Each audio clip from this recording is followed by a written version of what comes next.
வேத பயணத்தில் இன்று நாம் பார்க்க போவது ஜெபங்கள் கேட்கப்பட்டது.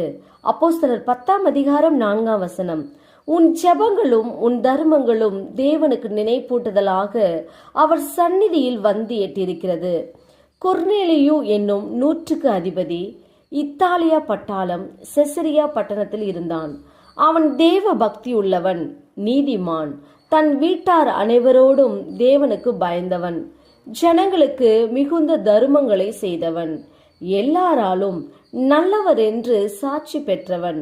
ஆம், கொர்நேலியுவை போல நாமும் வாழ்ந்து எப்பொழுதும் ஜெபம் பண்ணுவோம் என்றால் நிச்சயம் நம்முடைய ஜெபங்களும் தேவ சந்நிதியில் எட்டும். கர்த்தர் நம் ஜெபங்களை கேட்டு பதில் கொடுப்பார்.